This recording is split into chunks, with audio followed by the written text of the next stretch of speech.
നമസ്കാരം. പ്രധാന വാർത്തകൾ.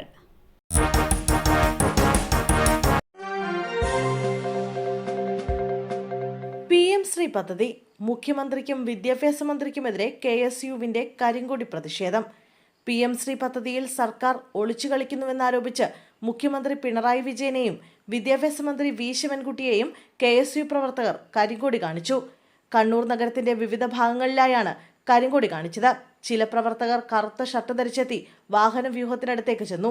പ്രവർത്തകരെ പോലീസ് അറസ്റ്റ് ചെയ്ത് നീക്കി.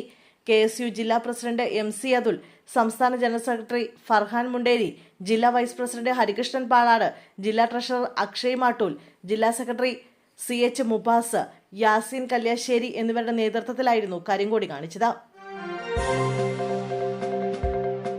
കാട്ടുപന്നി ഇടിച്ച ബൈക്ക് മറിഞ്ഞ് ദമ്പതിമാർക്ക് പരിക്ക്. മഞ്ചേരിയിൽ നിന്നും നിലമ്പൂരിലേക്ക് വരുന്നതിനിടയിൽ കമ്പനിപ്പടിയിൽ വെച്ചാണ് ബൈക്കിൽ കാട്ടുപന്നി ഇടിച്ചത്. നിലമ്പൂർ സ്വദേശികളായ രാജശേഖരൻ, ഭാര്യ നിഷ എന്നിവർക്കാണ് പരിക്കേറ്റത്. പരിക്കേറ്റ ഇരുവരെയും കോഴിക്കോട് ആശുപത്രിയിലേക്ക് മാറ്റി. KSRTC ബസ്സിൽ നിന്ന് തെറിച്ചു വീണ വിദ്യാർത്ഥിക്ക് പരിക്കേറ്റു. കോട്ടമുകളിൽ വൈകിട്ട് 4:30 അപകടമുണ്ടായത്.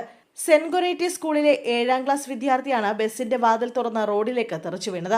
അപകടത്തിൽ പരിക്കേറ്റ വിദ്യാർത്ഥിയെ സ്വകാര്യ ആശുപത്രിയിൽ പ്രവേശിപ്പിച്ചു. പരിക്ക് സാരമുള്ളതല്ല.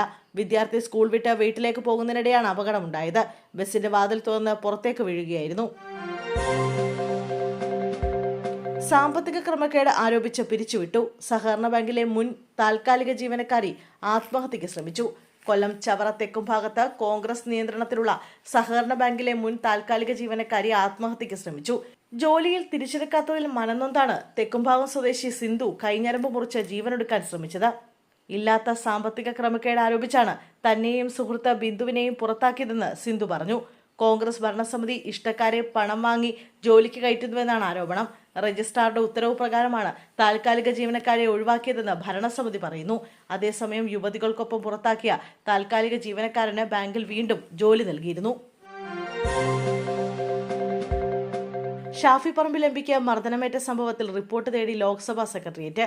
15 ദിവസത്തിനുള്ളിൽ റിപ്പോർട്ട് നൽകാനാണ് ആഭ്യന്തര മന്ത്രാലയത്തിന് നിർദ്ദേശം നൽകിയിരിക്കുന്നത്. വിഷയത്തിൽ കേരള സർക്കാരിൽ നിന്ന് വിവരങ്ങൾ ശേഖരിച്ച് റിപ്പോർട്ട് നൽകണമെന്നും നിർദ്ദേശമുണ്ട്.